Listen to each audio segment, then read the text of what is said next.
Aujourd'hui, nous avons convié à un débat sur la valorisation du contenu local dans le secteur des hydrocarbures au Sénégal.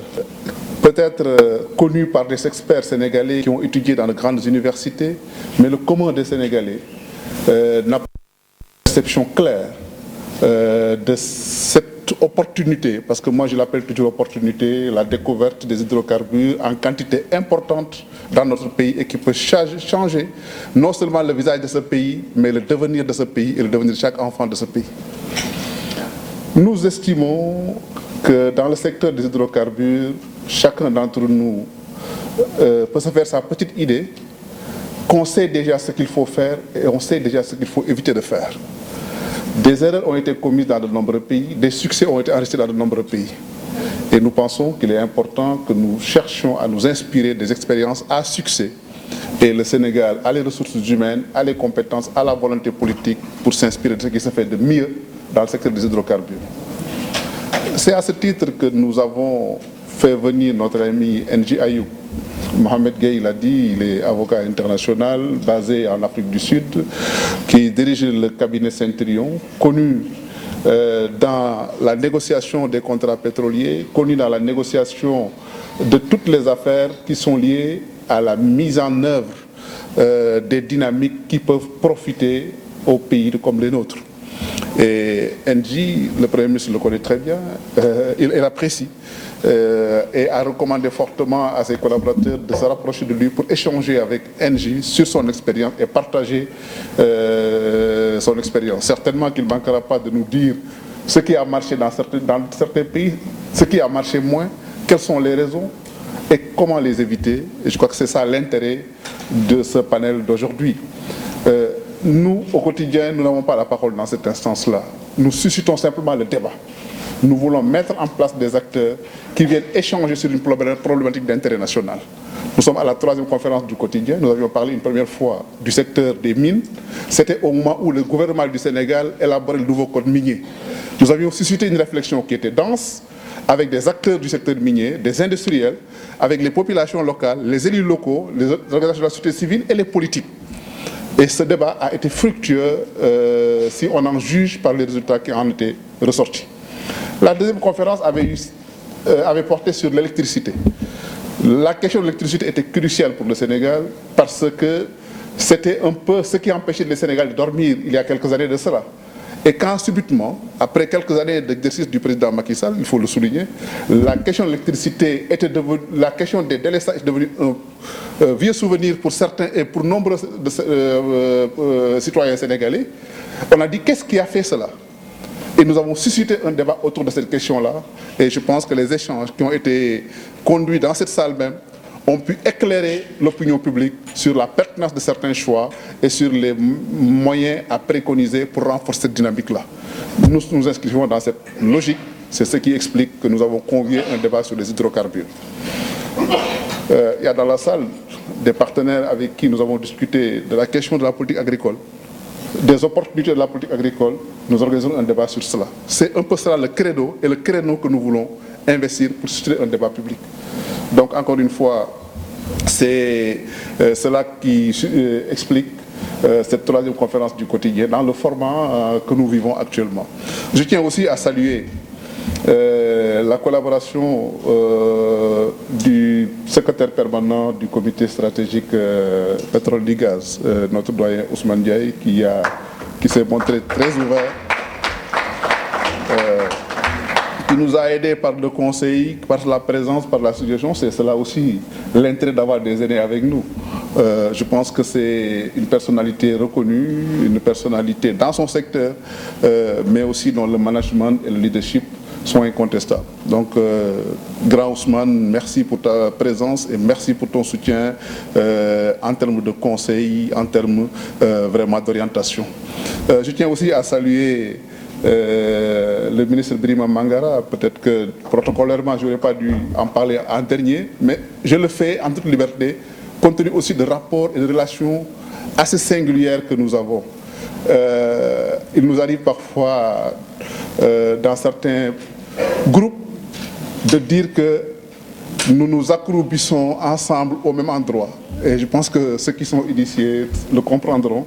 Avec Birima, nous avons des choses que nous partageons en termes de philosophie, en termes de foi, et je crois que c'est important de le souligner. Il est là pour parler du secteur, voir un peu les orientations ou bien les idées du gouvernement, parce qu'aujourd'hui il est question de définir le contenu local. Qu'est-ce qu'ils vont mettre dans le contenu local en termes de fiscalité, en termes d'orientation stratégique, en termes de partenariat, et le débat enrichira les études que le gouvernement est en train de conduire.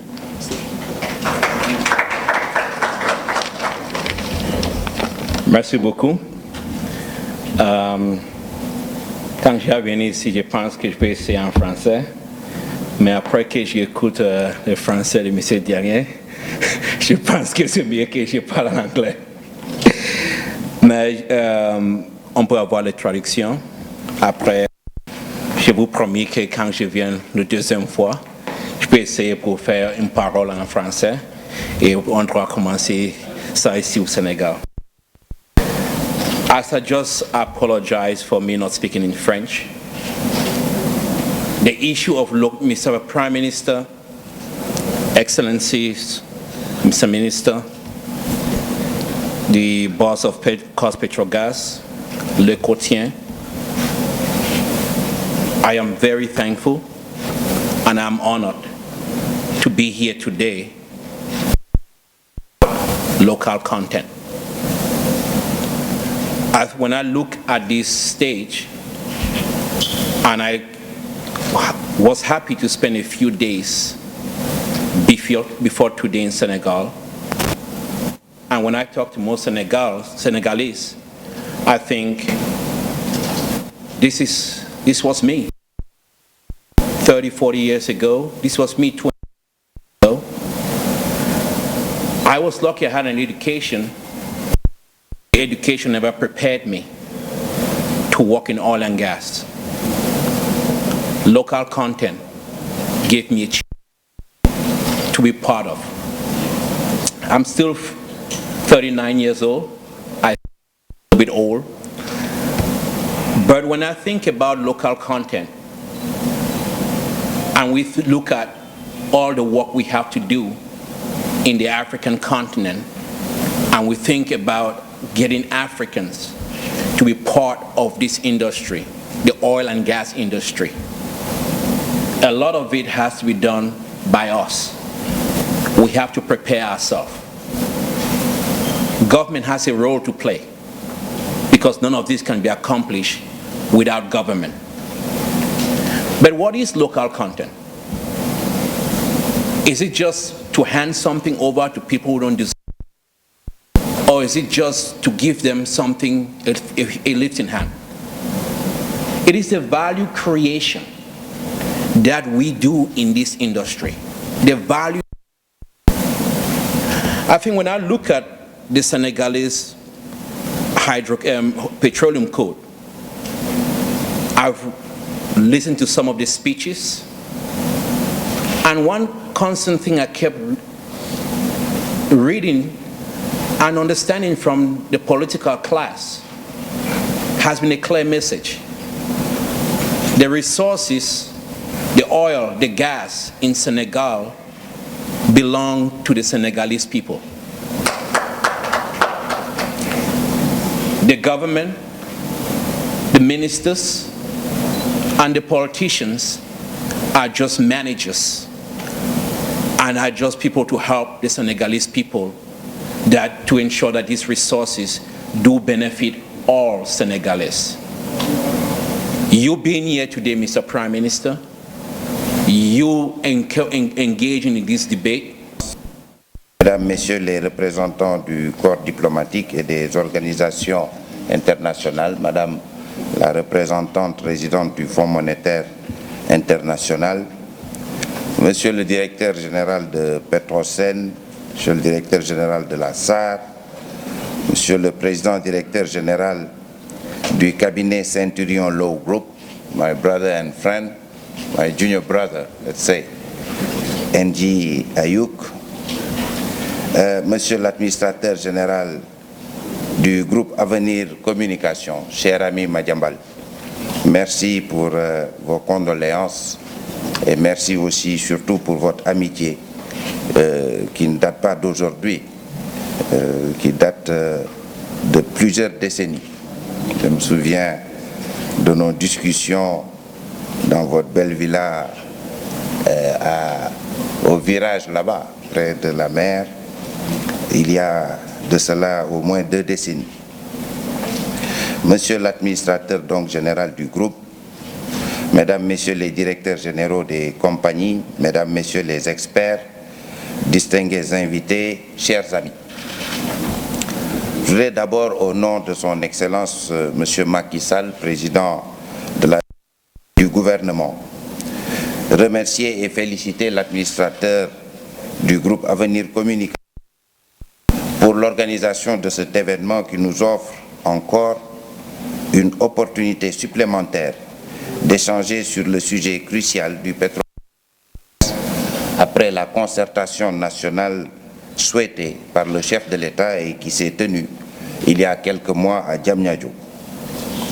En effet, le forum sur la valorisation du contenu local dans le secteur des hydrocarbures au Sénégal, que j'ai l'honneur de présider cet après-midi, revêt un caractère stratégique dans la phase actuelle de développement des découvertes, j'allais dire des importantes découvertes, de pétrole et de gaz de classe mondiale réalisées dans notre pays.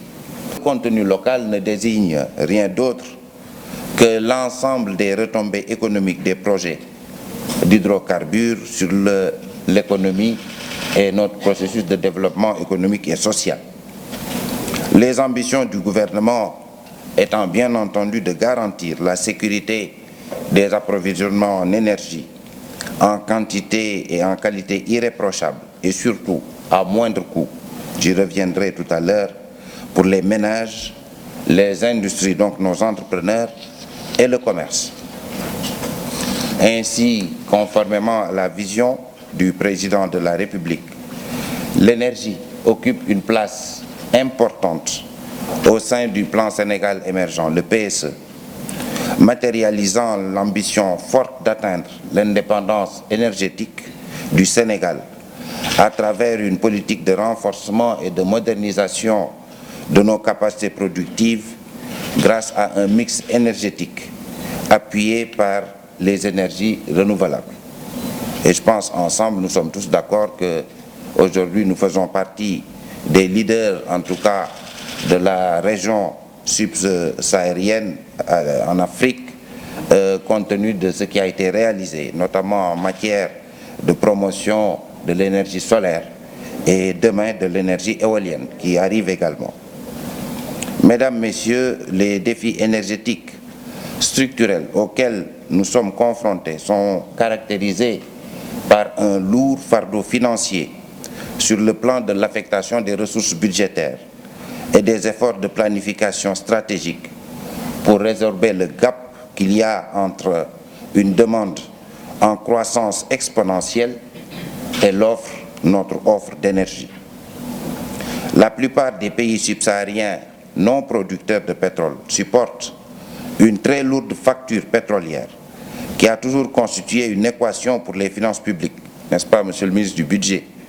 Vous qui cherchez en ce moment beaucoup d'argent pour compenser la Sénélec, compte tenu de la décision du chef de l'État de baisser jusqu'à 15% la facture des ménages.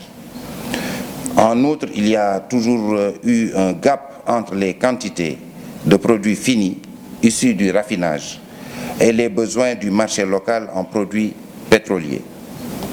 Le gaz continue d'être importé avec de surcroît 80% de notre production électrique repose aujourd'hui sur l'énergie fossile que nous importons jusque-là, avec des centaines de milliards de francs CFA qui sont injectés à la Sénélec, l'opérateur, chaque année au titre des compensations, pour justement maintenir un coût abordable pour nos compatriotes. L'impact également du coût de l'électricité sur l'attractivité et la compétitivité de notre secteur industriel et de l'économie en général. Et enfin, les ambitions du gouvernement d'assurer l'accès à l'énergie pour tous, notamment en milieu rural, à travers le programme national d'urgence d'électrification rurale. Voilà 3 points sur lesquels les nouvelles découvertes auront nécessairement un impact. Je crois qu'il ne sera pas question de faire des discours après celui de M. le Premier ministre, mais qu'il s'agira peut-être de faire réagir le public sur des questions essentielles concernant le contenu local. M. Dembagaye est le conseiller technique de M. le Premier ministre, M. Dembagaye, et M. Serigne Mboup, directeur général de la SAR, permettront de répondre avec moi aux questions qui pourraient être posées. J'ai également M. Agui Bouba, le directeur général de l'INPG, de l'Institut national du pétrole et du gaz, qui est dans la salle et qui pourra intervenir sur les questions concernant la formation. Ce qu'il faut savoir dans la recherche pétrolière, c'est qu'il faut des recherches importantes, il faut des financements importants, il faut des financiers et des techniciens qui s'associent avec la Société nationale Petrosen pour réaliser d'importantes recherches qui sont souvent des recherches qui n'aboutissent pas parce que le risque de l'exploration est très très important et environ 10% seulement, 10 à 15% seulement des puits qui sont forêts obtiennent des succès importants. C'est la raison pour laquelle le Code pétrolier de 1998 était bâti sur la promotion du secteur sédimentaire parce que le Sénégal, à l'époque, n'étant pas un pays producteur, il fallait donner des conditions incitatives aux compagnies pétrolières pour leur permettre de venir investir. Ce code a duré une vingtaine d'années, a vécu, mais a connu des succès importants qui sont les découvertes de 2014-2015. Il est question aujourd'hui de moderniser ce code pétrolier parce que nous sommes passés de la phase de pays d'exploration à une phase d'un pays qui va être un pays producteur. Donc les conditions du code peuvent être changées et c'est la raison pour laquelle aujourd'hui le code pétrolier du Sénégal est en train d'être modernisé. Et je pense que la loi devrait passer à la fin de l'année, avant la fin de l'année 2018. La problématique de local content est quand même à pied du point de vue de la planification stratégique en termes de compétences locales, mais aussi en termes de préqualification et de préparation de nos entreprises PME et PMI. Je crois qu'il serait tout à fait préjudiciable pour l'économie du pays de laisser des sous-traitants expatriés ou des étrangers venir apporter les services requis au niveau des plateformes, venir apporter leur expertise au niveau de la demande pétrolière, sans pour autant que cela ne puisse vraiment impacter le développement socio-économique de nos entreprises locales. Ça, c'est extrêmement important.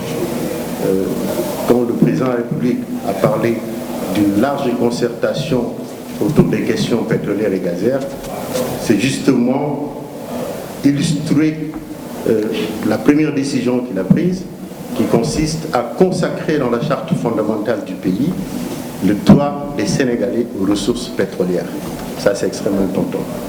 Et pour donner acte à cette volonté politique, il fallait nécessairement se soucier de la compétence locale, d'où la création de l'Institut national du pétrole et du gaz, qui est quand même un institut d'excellence qui pourra prendre en charge toute la demande exprimée au niveau de l'industrie pétrolière. Ça, c'est extrêmement important. Il a aussi instruit le gouvernement, comme l'a dit le président Spandiaï, de réviser le code pétrolier. Il a aussi instruit le gouvernement de mettre en place un projet de loi sur la répartition des revenus pétroliers. Après l'adhésion du Sénégal à l'initiative pour la transparence des industries extractives, à la suite de la création du code pétrogaz, à la suite de la consécration du droit aux ressources pour les populations, à la suite d'une large concertation nationale, à la plus d'une directive consistant à mettre en place une loi portant sur le contenu local, je crois que le souci de démarche inclusive et de transparence n'est plus vraiment à douter. Et aujourd'hui, comme l'a si bien dit le président de la République, il n'y a pas de malédiction du pétrole. Je pense que la malédiction se trouve dans la tête de ceux qui le pensent. Le pétrole est une ressource stratégique, géostratégique, indispensable pour le développement socio-économique d'une nation. Le Premier ministre l'a dit tout à l'heure, nous dépendons des produits pétroliers fossiles. Nous n'avons aucune maîtrise sur les cours, nous n'avons aucune maîtrise sur les quantités sur le marché international. Nous sommes des pays importateurs. Ça pèse lourdement sur notre balance commerciale. C'est un fardeau financier énorme pour permettre de booster l'économie du pays. On a besoin d'une économie qui est compétitive, on a besoin de sources d'énergie qui sont à meilleur prix, qui sont en quantité et en qualité irréprochable, comme l'a dit M. le Premier ministre, et aussi on a besoin d'une industrie qui est compétitive. Et je crois qu'avec l'arrivée de ces découvertes de classe mondiale, avec des qualités pour le pétrole avoisinant 32 degrés d'API, qui est un pétrole de qualité, je crois qu'on ne peut que espérer des lendemains meilleurs pour le pays, qu'on ne peut espérer des lendemains meilleurs pour les générations futures. Aujourd'hui, le souci du gouvernement, c'est de faire en sorte qu'avant que le first gas soit produit à l'horizon 2021, que toutes les expressions de besoin, s'il s'agit de main-d'œuvre, s'il s'agit de services d'approvisionnement divers, s'il s'agit des produits dérivés du pétrole, comme l'a dit le Premier ministre, pour l'industrialisation, la production d'engrais, la pétrochimie, c'est de préparer nos entreprises, préparer nos industries, préparer nos femmes, préparer nos hommes, de sorte que le développement pétrolier et gazier du Sénégal soit un développement inclusif, axé sur la croissance et l'émergence du pays. Je vous remercie. Merci. Nous sommes là pour répondre aux besoins de l'industrie, mais aussi de tous les acteurs. Donc il y a à peu près un peu plus d'une année et demie, une étude des besoins a été faite. Donc on a rencontré plusieurs des partenaires, les institutions de la place, et par rapport à ça, 5 axes de formation majeurs, et donc les axes initiaux en fait, ont été identifiés. L'un était au niveau technique, donc on parle d'ingénieurs, donc d'ingénieurs de spécialisation. Au début on a dit en fait au niveau du système éducatif sénégalais, nous sommes très bons. Cependant, le métier au niveau du pétrole, il y a beaucoup de spécialisation et l'INPG est là pour spécialiser les gens dans le domaine. Donc nous allons former les ingénieurs et qui vont se spécialiser ensuite au niveau du réservoir, au niveau de la production et ce genre de choses-là. Donc ça c'est l'un des aspects. Ensuite, techniciens et opérateurs. Donc on a parlé de FPSO. Nous allons avoir besoin de gens qui opèrent sur ces plateformes-là.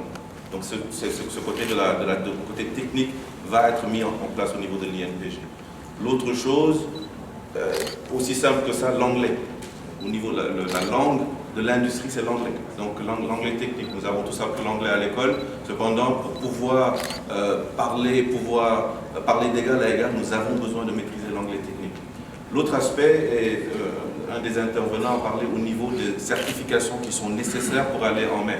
Donc on parle de HSE, on a parlé de catering, de crew, de techniciens. Tout le monde a besoin de ces certifications-là. Donc l'idée de l'INPG est de mettre en place un centre qui va répondre aux normes internationales, qui va pouvoir fournir ce genre de certification-là. Et ça ne va pas être limité uniquement au Sénégal. Et le dernier aspect, c'est quelque chose qui est revenu un peu lorsqu'on parlait d'assureurs, au niveau des journalistes. Nous nous sommes rendus compte au niveau aussi de l'administration, des ministères. Donc l'INPG va être là pour la mise en niveau de ces capacités-là. Donc des études ont déjà commencé à être faites. Nous avons commencé à rencontrer certains des ministères, certaines des directions pour savoir quels sont leurs besoins en formation. Et nous allons mettre en place des formations sur mesure pour répondre justement à ces besoins-là. Les avocats nous ont déjà commencé à nous contacter. Ils ont demandé de quoi ils avaient besoin. Donc on parle de fiscalité, on parle du droit pétrolier.